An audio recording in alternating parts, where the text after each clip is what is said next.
साथियों राम राम। साथियों आज की वीडियो में मैं आपको मिलवाने जा रहा हूँ एक बहुत जबरदस्त मेहमान से और वो है सचिन जी और बहुत लंबे समय से जुड़े हुए हैं अपने चैनल के साथ में, सब्सक्राइबर हैं अपने। और सचिन जी का सबसे बेहतरीन चीज क्या रही है कि उन्होंने जब से रहे हैं चैनल के साथ उन्होंने रेगुलर फॉलो किया है अपने फॉर्मुलेशंस को, अपनी खेती में इंप्लीमेंट किया और खेती में अच्छे रिजल्ट मिले हैं। अभी 50,000 सब्सक्राइबर होने की खुशी में वो मिलना चाह रहे थे और आपने ज्यादातर मुझे देखा होगा खेतों पर वीडियोस बनाते हुए। यहाँ तो हमने बहुत कम वीडियोस को शूट किया होगा, लेकिन आज पहली बार हम वीडियो बना रहे हैं यहाँ पर। और सबसे बड़ी बात क्या है कि सचिन जी आज आए हैं मिलने के लिए, तो वो कुछ सवालों का पिटारा भी लेकर आए हैं, तो वो चाहते हैं कि कुछ सवाल पूछें। तो आज की वीडियो में वो सवाल पूछेंगे, मैं जवाब देता हूँ। देखो मुझे तो जवाब देने हैं, कमेंट में भी देता हूँ, आपके जवाब यहाँ भी दूंगा, ठीक है। तो देखते हैं सचिन जी क्या क्या सवाल पूछना चाहते हैं। आइए शुरुआत करते हैं। आप कहाँ से हैं सर? देखिए जैसा कि आप जानते हैं कि मैं यूपी के जिला बुलंदशहर से हूँ और बहुत सारे किसान साथी जिला बुलंदशहर से हमारे साथ में जुड़े हुए हैं और वो भी खेती करते हैं। बहुत सारे किसान साथी बड़ा प्यार देते हैं और ये वाकई में बहुत काबिल तारीफ लगता है। आपका एजुकेशन बैकग्राउंड क्या रहा है? हाँ, ये एजुकेशन की जहां तक बात आती है, देखिए मैंने 2010 में अपना ग्रेजुएशन कंप्लीट किया था। उसके बाद में 2013 में मैंने पोस्ट ग्रेजुएशन कंप्लीट किया। उसके बाद से मेरा जो जर्नी स्टार्ट हुआ, जहां तक एक्सपीरियंस की सवाल है, वो इंडस्ट्रियल एक्सपीरियंस मेरा जो शामिल हुआ वो 7 साल का बड़ा गजब का एक्सपीरियंस था। और वहां पर जो सीखने को मिला वो आज की डेट में मेरे लिए रामबाण चीज साबित हुआ है और वो आपके लिए भी फेवरेबल हो रहा है। तो मैंने 2013 में शुरुआत करी थी प्रोडक्शन एंड ऑपरेशन मैनेजर के रूप में, और उसके बाद से मैंने 2018-19 जब लॉकडाउन लगा तब तक मैंने वहां पर एज एन प्रोडक्शन मैनेजर काम किया। तो प्रोडक्शन में मैंने बारीकियां सीखी कि क्या केमिकल्स डालते हैं और क्या वहां पर चीजें हमारे सेल्स के पर्सन के लिए दी जाती हैं। देखिए मैं आपको बता दूं कि सेल्स के स्टिकर पर जो लिखा होता है बोतल के, वो बोतल के स्टिकर पर लिखा होना और सेल्स पर्सन के द्वारा बताया होना और एक प्रोडक्शन मैनेजर के थ्रू जो केमिकल पढ़ने हैं उन केमिकल्स की लिस्ट को पढ़वाना प्रोडक्ट के अंदर, ये बड़े अलग अलग पॉइंट्स हैं। इन सभी पॉइंट्स का अगर आप बारीकी से मतलब समझोगे तो सेल्स वाला जो पर्सन है उसको सिर्फ वो बताया जाता है, वो वही आपको बताता है। उसको नहीं पता कि प्रोडक्ट में क्या डाला हुआ है बारीकी से, वो आपको वही बंदा बता सकता है जो इंडस्ट्री के अंदर प्रोडक्शन में काम कर रहा है। तो वहां पर जो बारीकियां चीज देखी तो वो चीजें, और मार्केट के अंदर जो प्रोडक्ट आपको सप्लाई किया जा रहा है, दुकानदार आपको जो प्रोडक्ट दे रहा है वो अलग है और जो प्रोडक्ट बनाया जा रहा है वो अलग है, तभी ये डुप्लीकेशन होती है और इसी का रिजल्ट आपको नहीं मिल पाता। ये बड़ा बारीक पॉइंट है जी। ये तो आप बिल्कुल एकदम सही बात कह रहे हैं। ये सिर्फ दवाइयों का ही नहीं सर, ये सभी तरह के जो आइटम्स है, चाहे हमारे खाने के हो, चाहे कोई भी दवाइयाँ का हो या एग्रीकल्चर के रिलेटेड कोई प्रोडक्ट हो, जो हम देखते हैं, जो इंग्रेडिएंट की जो लिस्ट होती है हमारे पैकेट के ऊपर, और वो और जो असलियत में उस पैकेट के अंदर है वो होता ही नहीं है। पैकेट के ऊपर प्रिंट कुछ और होता है और उसके अंदर होता कुछ और है। ऐसा क्यों होता है? हाँ देखिए, मैं आपको बता दूं किसान भाइयों, यहाँ पर एक जो सबसे अहम सवाल होता है वो ये होता है कि हम प्रोडक्ट के ब्रांड पर जाते हैं, ना कि प्रोडक्ट के अंदर पड़े हुए इंग्रेडिएंट पर। जिस दिन आप उस प्रोडक्ट के इंग्रेडिएंट से उस प्रोडक्ट को पसंद करना शुरू कर देंगे, पहचानना शुरू कर देंगे, उस दिन आपका ये कंफ्यूजन खत्म हो जाएगा। आप नहीं जानते हो कि एक इंग्रेडिएंट से ही हजारों प्रोडक्ट अलग अलग ब्रांड के नाम से आपके सामने आते हैं और उन्हें आप एक ही टाइप के प्रोडक्ट को 2-3 जगह से खरीद के यूज कर लेते हो।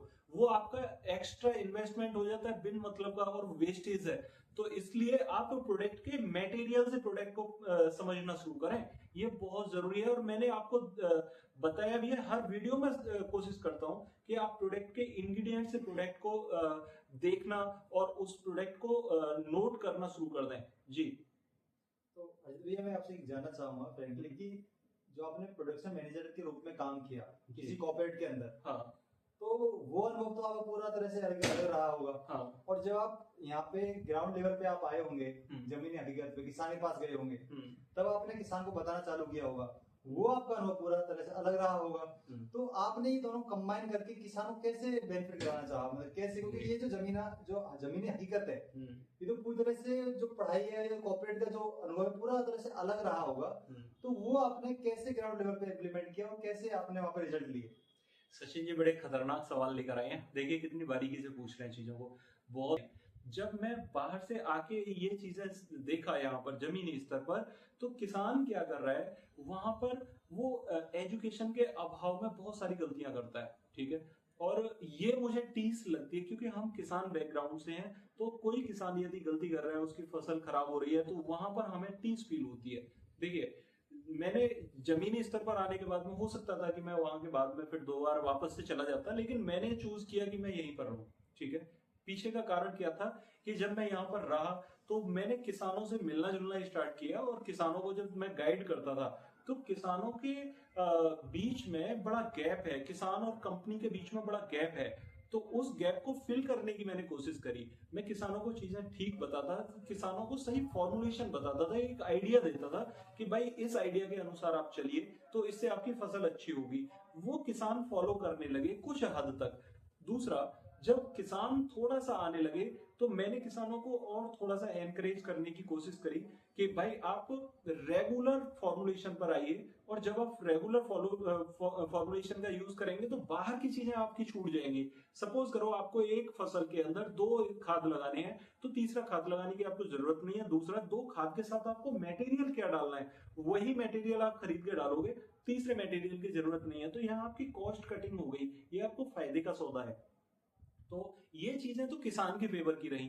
दूसरा, मेरे लिए सीखने के लिए क्या मिला कि मैं जब किसानों से मिलता था, तो मैं किसानों के घर में ही नहीं मिलता था, मैं किसानों के खेत पर मिलता था। हमारा जो इंटरेक्शन होता था वो किसानों के खेत पर होता था। बहुत सारी वीडियोस ऐसी हैं जो किसानों के खेत पर बनी हुई हैं। साथियों, मुझे अच्छा लगता था किसानों के खेत में जाना, देखना कि किसान की समस्या क्या आ रही है, खेत में क्या है, बारीकी से उसे ऑब्जर्व करना, किसान को सजेस्ट करना कि आप ये दवा ला के लगाइए और इससे आपको रिजल्ट मिलेगा। तो देखिए, मेरा जो प्रैक्टिकल बेस रहा वो किसान के खेत में ही हुआ। चूंकि किसान बैकग्राउंड से हम पिछले 20-25 साल से लगे हुए थे, मैं जब पोस्ट ग्रेजुएशन में था तब भी आके अपने खेतों में ही अपनी खेती से फोकस करता था ज्यादातर। तो वो चीजें मेरे लिए फेवरेबल रही, और किसानों से मिलने के बाद में मुझे और भी ज्यादा अनुभव, ये जमीनी स्तर का नया अनुभव मिला। और इस अनुभव को जब मैंने इंडस्ट्रियल अनुभव से जोड़ा, तो किसान को बेनिफिट बहुत ज्यादा हुआ। जी। खेतों पे जाते हो, किसानों से मिलते हो, हाँ। आपने कॉर्पोरेट की दुनिया भी देखी है, तो हाँ। आपके हिसाब से मुझे ये बताइए हाँ। कि अभी किसान के हालात क्या है। देखिए, कितना बढ़िया सवाल पूछा है कि किसान के हालात जमीनी स्तर पर क्या हैं। देखिए, हवा में कहने के लिए तो बहुत खुशहाली, सब कुछ बढ़िया, लेकिन जमीनी स्तर पर रियलिटी बता दूं, किसान परेशान है। ये आप जानते हो, बारीकी से अगर देखोगे किसान परेशान है।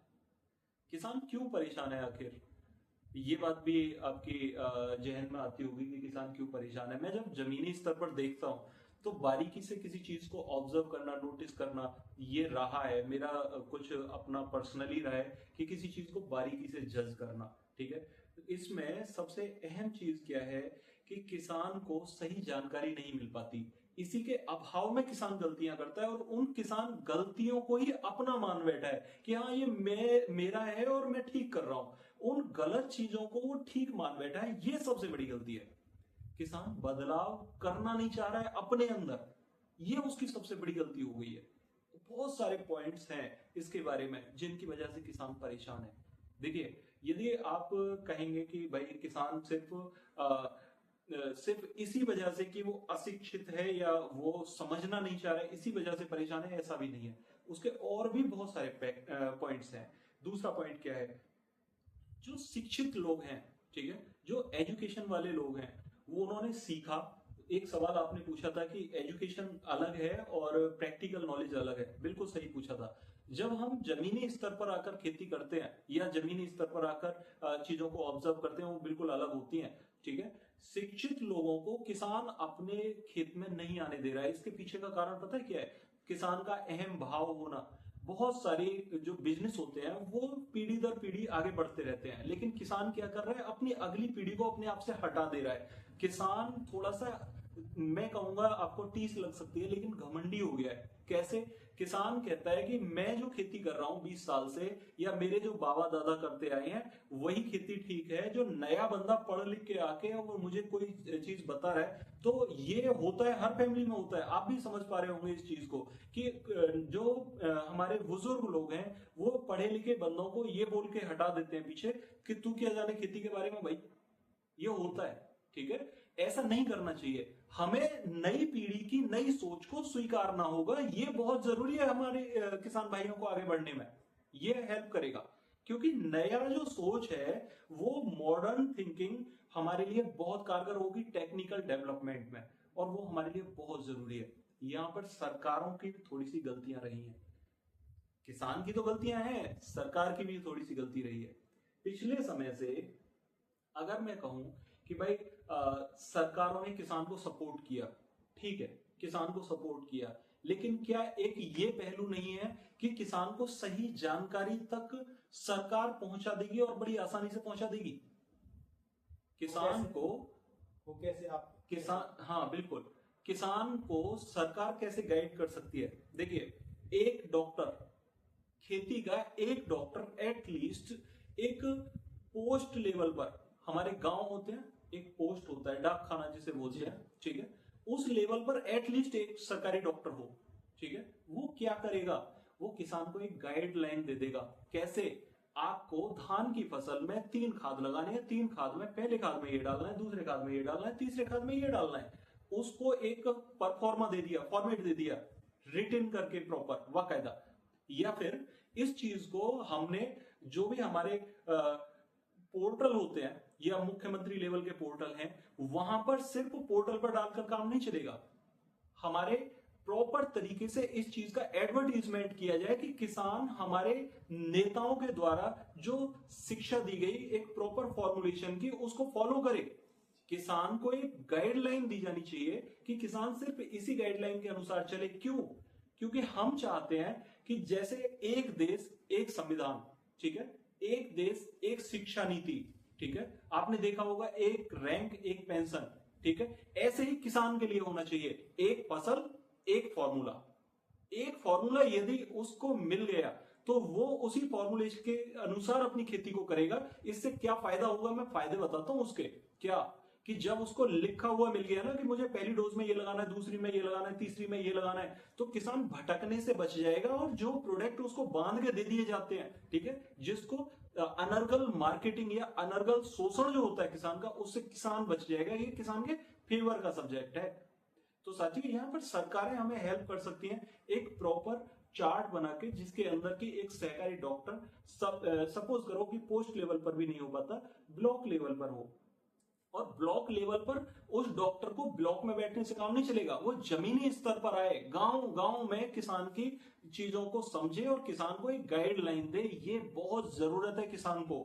बहुत बड़ा गैप हो गया है किसान के और मार्केट के बीच में, किसान के और दुकानदार के बीच में, किसान के और कंपनी के बीच में बहुत बड़ा गैप हो गया है। इसे फिल करने के लिए सरकारों को हस्तक्षेप करना ही होगा। किसान यहाँ पर अशिक्षा के अभाव में अपना उत्पादन तो कम कर ही रहा है, साथ ही साथ समय की भी बर्बादी हो रही है, जिससे कि हमें बहुत बड़ा नुकसान उठाना पड़ रहा है। जी भैया, मैं जानना चाहूंगा, जो छोटे किसान है या बड़े किसान है, उनको क्या सलाह देना चाहेंगे आप? वो अपनी इनकम को किस तरह से बढ़ा सकते हैं, या कुछ कौन कौन सी खेती कर सकते हैं जिनसे वो एक अच्छा रेवेन्यू जनरेट कर पाए? देखिए, बहुत बढ़िया सवाल है। किसान एक कैटेगरी का नहीं है, सारा किसान डिवाइडेड है। कैसे? एक छोटा किसान, जो कि मैं वीडियोस में कई बार बता चुका हूं कि छोटा किसान है, एक मझला किसान है, एक सीमांत किसान है, यानी बड़ा लेवल का किसान है।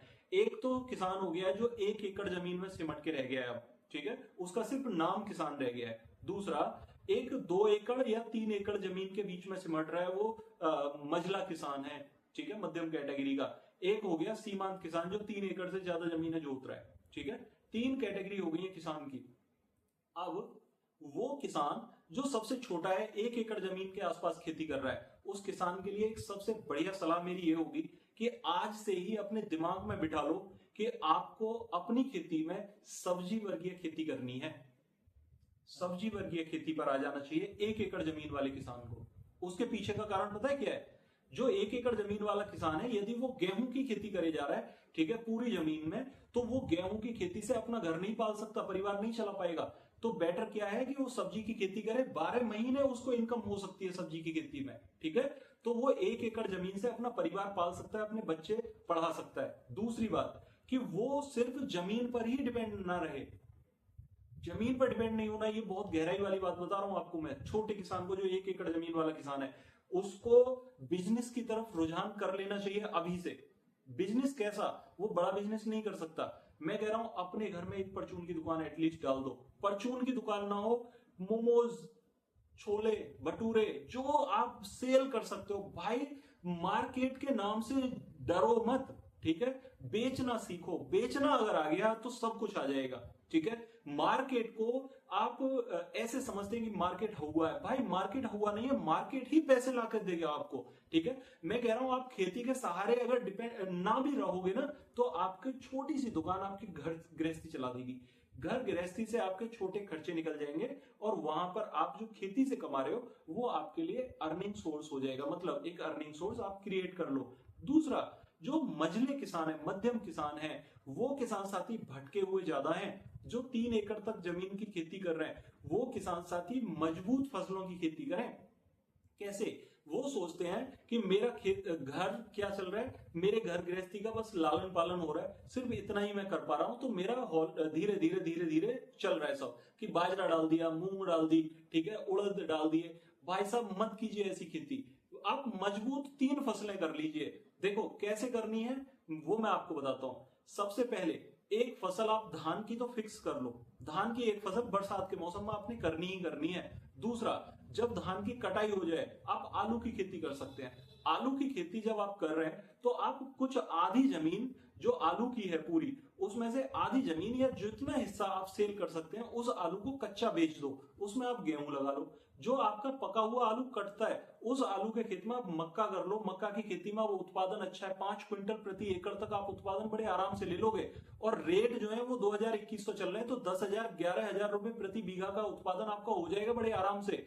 धान की फसल 10-12 हजार रुपए प्रति बीघा तक की आप वहां पर निकाल दोगे, यानी कि 70-72 हजार रुपए की धान की फसल हो जाएगी और 60-65 हजार रुपए की मक्का आप बेच लोगे 1 एकड़ जमीन में। उधर आप आलू में ये अपना ताल तुक्का रहता है। ताल तुक्का क्या कि कच्ची जो आप फसल बेच पा रहे हो उससे आपके खर्चे निकल जाएंगे और जो आप उसमें गेहूं करोगे उससे आपका घर चल जाएगा, और जो पकी हुई फसल बेचोगे वो आप अपने खेत में ढेर लगाकर भी बेच सकते हैं। दूसरा, आप उसे कोल्ड में भी रख सकते हैं, आप अपने बीज भी रख सकते हैं अगले साल के लिए। तो आप 3 फसलों का चक्र जरूर बना लो अपनी जमीनों में। और तो ये जो मझले किसान है उनके लिए है 3 फसलों का चक्र बनाने के लिए। और जो सीमांत किसान है वो किसान साथी ये ना सोचें कि उनको पूरा जन्म भर के लिए पट्टा मिल गया है, वो भी 20 साल के बाद में जमीनें बढ़ जाएंगी। ऐसा तो नहीं है कि जमीनें बिल्कुल बढ़ रही हैं, रबड़ तो नहीं है, ठीक है, बढ़ जाएंगी, उनके पास भी जमीनें कम होंगी, तो वो भी अपना बिजनेस इंडस्ट्री में हाथ डालना शुरू करें। कारण क्या है कि अभी वो जो बड़ी खेती कर रहे हैं उसमें से वो कुछ पैसा निकाल के इन्वेस्ट कर सकते हैं। तो जो मझला किसान है, छोटा किसान है, वो इंडस्ट्री में नहीं कर सकता, लेकिन बड़ा किसान तो कर सकता है ना। तो बड़ा किसान अपने पैसे को जो गुंजाइश है उसको उठा के कहीं इन्वेस्ट करना शुरू कर दे, वो उसके लिए ज्यादा बढ़िया है। जहां तक मैं खेती की बात कर रहा हूं, और जब वो इन्वेस्ट करना शुरू कर देगा तो उसका इन फ्यूचर वो सिक्योर रहेगा। देखिए, आपको सेल करने में झिझकना नहीं है, ये बात तो पक्की है, ठीक है।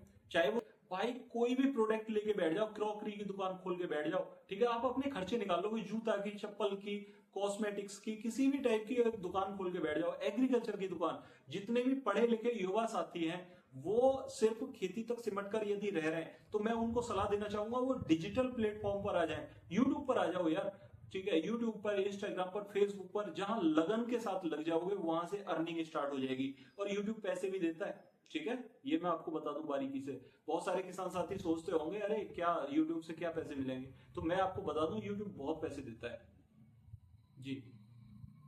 मैं जानना चाहूंगा हर्षित भैया, जो किसान छोटा मजला के लिए आपने बता दिया, लेकिन जो अभी महंगाई दर बढ़ रही है, जिस तरह से डीएपी के लगातार रेट बढ़ रहे हैं, यूरिया के रेट बढ़ रहे हैं, कीटनाशक है, अदर जो दवाइयां हैं उनके इतने सारे रेट बढ़ रहे हैं, उनका क्या सोल्यूशन देना चाहेंगे आप? हाँ देखिए, रेट चाहे वो यूरिया का बढ़ रहा है, चाहे डीएपी का है, या कीटनाशक है, या पेस्टिसाइड्स हैं, ये सभी के रेट तो बढ़ ही रहे हैं। साथ के साथ डुप्लीकेसी भी किसान को मार रही है, ठीक है। डुप्लीकेट प्रोडक्ट आपने देखा होगा बहुत ज्यादा चल रहा है चर्चा में। तो ये देखिए, इन चीजों से तो उबरने के लिए किसान को कुछ ट्रिक्स अपनानी होंगी। उसमें सरकार का सहयोग भी होना चाहिए और किसान का भी। सरकार की भागीदारी तो ये होनी चाहिए कि जब वो नई चीजें निकाल रहे हैं, ठीक है, नई चीजों को वो अपने स्तर पर ही लॉन्च ना कर लें, वो किसान से सलाह लेके जमीनी स्तर पर भी उस सलाह के अनुसार यदि उनको पॉजिटिव रिजल्ट मिल रहा है तभी उसको लॉन्च करें। जैसे कि नैनो यूरिया आया, नैनो डीएपी आया, ठीक है, नैनो यूरिया और डीएपी और यूरिया का विकल्प बन सकते थे, लेकिन उनसे किसान को रिजल्ट इतने पॉजिटिव नहीं मिले कि वो किसान का माइंड अट्रैक्ट कर सकें। किसान फिर भी उस यूरिया और डीएपी बैग वाले पर ही रह गया, ठीक है। एक दूसरा सॉल्यूशन बताता हूं इसके लिए, क्या कि जो डीएपी और यूरिया 50 किलो की पैकिंग में आ रहा है, ठीक है, उस पैकिंग को छोटा कर दिया जाए। कैसे? 10 किलो की पैकिंग में भी यूरिया आना चाहिए, 25 किलो में भी आए और 40 किलो में, 45 किलो में आ ही रहा है, ठीक है। डीएपी को भी 15 किलो, 25 किलो और 50 किलो की पैकिंग में कर देना चाहिए। उसके पीछे का कारण बता रहा हूं मैं आपको। जो छोटा किसान है, 6 बीघा जमीन वाला यानी 1 एकड़ जमीन वाला, वो किसान एक बैग लगा रहा है, ठीक। दूसरा, जो किसान 4 बीघा जमीन वाला है वो भी एक बैग लगा रहा है, 2 बीघा जमीन वाला भी एक बैग लगा रहा है। ये ताज्जुब की बात है। यदि छोटा बैग उसके लिए मिल जाए 10 से 15 किलो या 20 किलो का, तो वो 2 बीघा जमीन में लगा लेगा, उसको 50 किलो खरीदने की क्या जरूरत है, ठीक है। तो ये सरकारों के लिए एक ऑप्शन हो सकता है कि वो छोटी पैकिंग करवाएं। दूसरा पॉइंट, जैसे आप बता रहे हैं कि पेस्टिसाइड्स के रेट ज्यादा बढ़ रहे हैं या हमारे खादों के रेट ज्यादा बढ़ रहे हैं, तो इससे बचाव करने के लिए मैंने बहुत सारी वीडियोस डाले हैं। आप देखते होंगे कि मैंने बोला है कि वहां पर पानी के साथ में घोल बनाकर जब आप पानी के साथ चला रहे हैं, आपको जरूरी नहीं है कि आप सारे खाद बुरकाव करके ही लगाएं या बीमारी हो रहे हो। रियलिटी है ये, फसल में 5 से 10% यूरिया एब्जॉर्ब होता है, इससे ज्यादा नहीं हो पाता। तो जो 5 से 10% यूरिया एब्जॉर्ब हो रहा है, आप उसको पानी के साथ लगा के चला दीजिए, वो कितना बढ़िया सॉल्यूशन रहेगा। आप टोटी की सहायता से चला दो, तो ये 200 लीटर के ड्रम में आप घोल बनाओ और पूरे जमीन के अंदर आप उसे चलाते रहो, बार बार चलाओ, तो कितना बढ़िया सॉल्यूशन है कि आपको बुरकाव नहीं करना है। दूसरा, ज्यादा मात्रा यूज नहीं करनी है, कम मात्रा में आपकी फसल अच्छा रिजल्ट दे देगी, ठीक है। तो इससे क्या है, इससे कॉस्ट कटिंग हो सकती है। दूसरा, जो सरकारों का इन्वॉल्वमेंट इसमें हो जाए, तो जो किसान एक्स्ट्रा खर्चे कर रहा है अपनी दवाइयों पर, खाद पर, वो कम हो सकते हैं। देखिए, रेट तो जो बढ़ गया वो बढ़ गया, रेट को कैसे कम किया जा सकता है? रेट तो और भी ज्यादा बढ़ सकता है, ठीक है। लेकिन अभी कुछ समय पहले कॉन्ट्रैक्ट फार्मिंग के बारे में काफी चर्चा हुई थी और जोर शोरों से ये देश भर में चर्चित हुआ था विषय। तो इसके विषय में आप क्या कहना चाहेंगे? सरकार का ये था कि इससे बहुत ज्यादा लाभ मिलेगा किसानों को और ये सब, इसके बारे में आपका क्या सुझाव है और क्या कहना चाहेंगे? वो सही था, गलत था, क्या था, कुछ उसके बारे में बताइए। बिल्कुल, देखिए, चाहे आप कॉन्ट्रैक्ट फार्मिंग करो, चाहे आप किसान से खेती करवाओ, ठीक है, वो आप कैसे भी करवाओ, जो भी करवाना है वो करा सकते हो, ठीक है। लेकिन किसान से जुड़ना पड़ेगा, जमीनी स्तर पर आना पड़ेगा आपको, हवा से बातें नहीं हो, ठीक है। जमीन पर आओगे तो कॉन्ट्रैक्ट फार्मिंग भी सक्सेस हो सकती है, आपके सारी चीजें, सारी टेक्नोलॉजी सक्सेस होंगी जब आप जमीन पर आओगे। आप जमीन पर नहीं हो, हवा में उड़ रहे हो, इसलिए वो सक्सेस नहीं हो पा रही। जब मैं जमीनी स्तर पर आया, देखा तो वो चीजें ही अलग थी जो मीटिंग में होती हैं। भाई साहब, किसान के बीच में बैठ के देखो, आपको चीजें समझ आएंगी कि है क्या रियलिटी। आप कह देते हो किसान को समस्याएं नहीं है, मैं कह रहा हूं किसान को सारी समस्याएं हैं। समस्याओं का सामना करते करते किसान अपने स्तर से सोचना खत्म कर चुका है। बिल्कुल, किसान अब पता है क्या सोचता है? किसान ये सोचता है कि कैसे भी भुखमरी वाली स्थिति से मैं निकल जाऊं, मेरे आज का खर्चा चल जाए, ठीक है, आज का खर्चा चल जाए, कल को भगवान भरोसे आए आए, ठीक है, ना आए। नहीं समझे? तो यहां पर क्या है कि चीजों को जमीनी स्तर पर आकर ऑब्जर्व करें, जमीनी स्तर की चीजों को ही इंप्लीमेंट किया जाए। प्लानिंग करने से काम नहीं चलेंगे, इंप्लीमेंट करना होगा और किसान के बीच में आकर करना होगा, ना कि सेलेक्टेड 2, 4, 10, 20 लाख, 2 लाख किसानों को टारगेट करके आपने फोकस कर लिया, उससे नहीं होगा। आपको छोटे, मध्यम और बड़े किसान को, सभी को लेकर चलना पड़ेगा। और मैं आपको एक चीज और बता दूं, बहुत इंपॉर्टेंट बात बता रहा हूं, बहुत बड़ा तबका, ठीक है, 1 एकड़ और 2 एकड़ जमीन के बीच में सिमट के रह गया है। किसान की एक बड़ी आबादी 2 एकड़ जमीन के बीच में नीचे सिमट के रह गई है। अभी बहुत बड़ी जो आबादी है वो सिर्फ किसान कही जा रही है, लेकिन खेती से उनके गुजारे नहीं चल रहे हैं, ठीक है।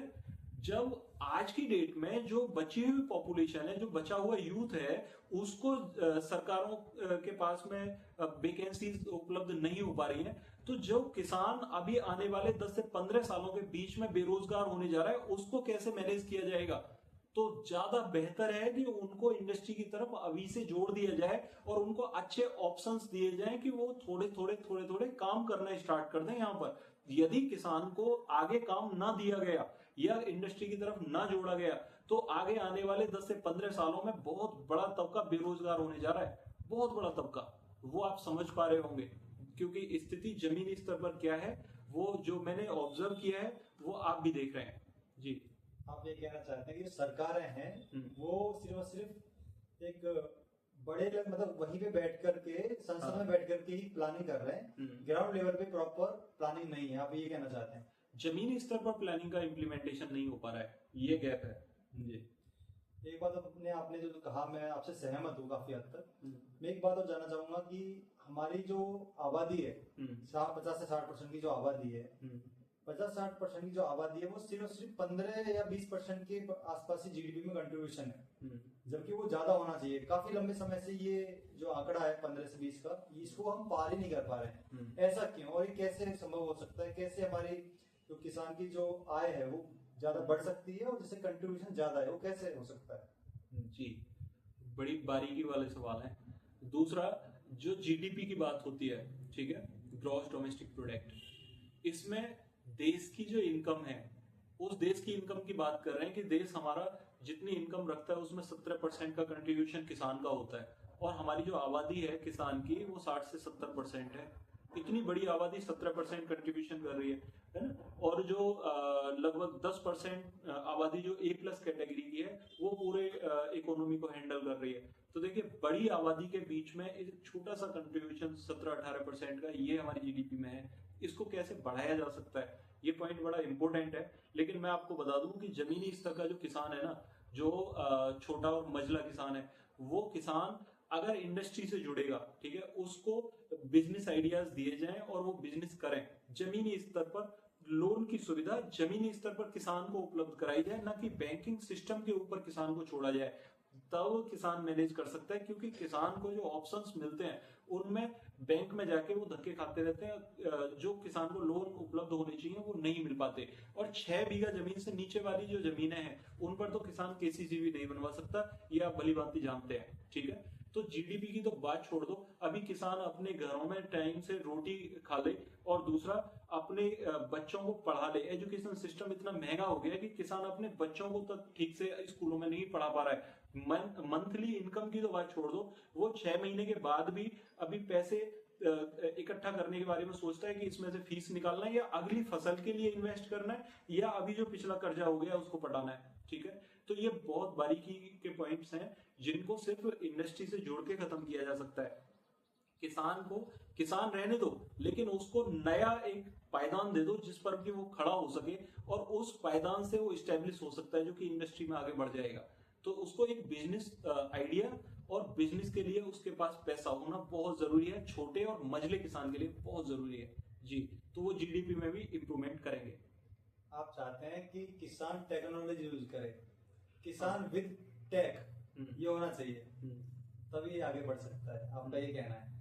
मैं ये बात और जानना चाहूंगा कि जैसे कोई भी कंपनी अपना कोई भी प्रोडक्ट लॉन्च करती है, वो अपने अनुसार प्राइस सेट कर लेती है, किसान को भी ये मोहलत क्यों नहीं मिलती है? और ये क्या आने वाले समय में कुछ ऐसा कुछ हो सकता है कि किसान भी अपना एमआरपी सेट कर पाए, या फिर मैं कहता हूँ बहुत ज्यादा नहीं, कुछ उसको कुछ हद तक अपने हिसाब से उसको कुछ सहूलियत मिले, कम से कम उसका मान लेते हैं 100 रुपए उसका खेती में लगा, तो कम से कम उतना तो कर ले, कम से कम 20% तो उसका मार्जिन रख ले। अभी तो किसान को 10% भी मुझे लगता है कि यहाँ पर बड़ा इंपोर्टेंट सवाल है सचिन भाई का, कि किसान जो एमआरपी रख सके, क्या ऐसा पॉसिबल है?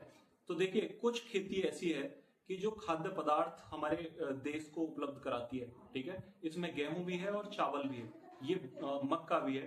तो ऐसे मोटे अनाज जो कि किसान खाद्य पदार्थों के रूप में देश की दूसरी जनता को देता है। किसान इसीलिए भगवान कहा जाता है, अन्नदाता कहा जाता है, ठीक है। किसान देश का पेट भरने वाला कहा जाता है। किसान को यहाँ पर इतना सेल्फिश तो नहीं होना है कि वो गेहूं के एमआरपी खुद सेट करे, ठीक है। इसके पीछे का कारण मैं बता रहा हूं कि यदि किसान अपना एमआरपी खुद सेट करने लगा तो देश में भूखमरी के हालात हो जाएंगे।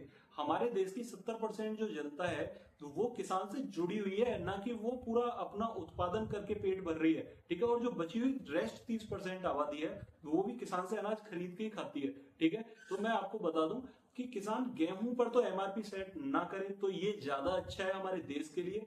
किसान देश के लिए जवान देता है और अनाज देता है, ठीक है। तो जवान और अनाज ये दोनों तो किसान के बिल्कुल ये समझ लो कि खून है, और ये खून तो देश के लिए देना पड़ेगा, ठीक है। किसान अपना एमआरपी सेट ना करे। हाँ, एक पॉइंट है किसान के लिए सबसे बढ़िया क्या है, किसान यूनिक चीजें उत्पादन करे। कैसे? किसान ने ऑर्गेनिक गेहूं का उत्पादन किया, किसान अपने ऑर्गेनिक गेहूं को 5,000 रुपए का टैग लगा के बेच सकता है, लेकिन उसके लिए उन्हें अच्छी मार्केटिंग स्ट्रेटेजीज को फॉलो करना होगा। आप मशरूम उगाइए, उस पर टैग लगाइए अपना, उसको अपने एक ब्रांड के रूप में यूज कीजिए। सरसों का तेल आप ओरिजिनल निकालिए, उसका एक टैग लगाइए, टैग लगा के आप उसे सेल कीजिए। सरसों की खली आप सेल कीजिए, ठीक है। आप उपले सेल कीजिए, गाय का गोबर आप सेल कीजिए, आप नीम की दातुन सेल कीजिए, ठीक है। ये सब कैसे होगा? ये सब ऑनलाइन होगा, डिजिटल मार्केटिंग। इसीलिए बोला था, इसीलिए बोल रहा था कि आप यूथ को अपने साथ में इन्वॉल्व कीजिए, तभी आपको नए आइडियाज मिलेंगे। अभी टेक्नोलॉजी बहुत आगे विकसित हो रही है, आप घर बैठे भी सेल कर सकते हैं प्रोडक्टों को, ठीक है। तो आपको प्रोडक्ट लाइन में आना पड़ेगा। जब आप प्रोडक्ट लाइन से जुड़ेंगे तो नए नए आइडियाज भी आएंगे जिसका आपको लाभ मिलेगा, ठीक है। तो यहां पर आपको बेनिफिट उससे नहीं कि गेहूं का आपने रेट एमआरपी फिक्स करके 10,000 रुपए प्रति क्विंटल बेच दिया, इससे देश भुखमरी के हालात में पहुंच जाएगा, ठीक है।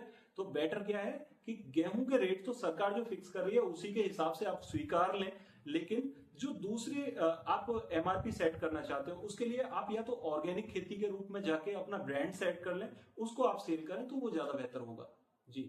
के लिए सबसे बेहतरीन क्या होना चाहिए कि किसान 55-60 साल की एज में रिटायर हो जाना चाहिए, ठीक है। और रिटायरमेंट के बाद किसान को फिक्स पेंशन योजना किसान के लिए होनी चाहिए। ये सरकार की तरफ से बहुत जरूरी है। जैसे हर आदमी रिटायर हो जाता है वैसे किसान रिटायर नहीं हो पाता, और किसान आखिरी श्वास तक खेतों की तरफ देखता रहता है। तो ये जरूरी है कि किसान के लिए एक पेंशन प्लान होना चाहिए सरकार का, और किसान के लिए पेंशन के उसके खर्चे के अकॉर्डिंग पेंशन दी जानी चाहिए, क्योंकि किसान ने पूरी जिंदगी आपको जवान भी दिया, ठीक है, और आपको अनाज भी उपलब्ध कराया आपके रेटों में, ठीक है। तो किसान के लिए इतना रिटर्न तो बनता है।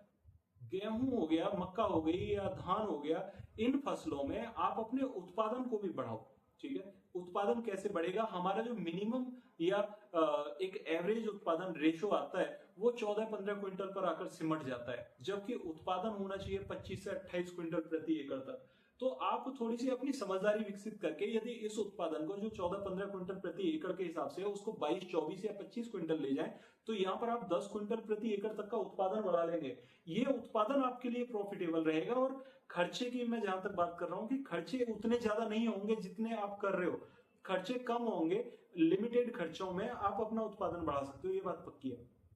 बहुत धन्यवाद अर्जित भैया, मुझे बहुत अच्छा लगा, आपने समय दिया, बहुत धन्यवाद।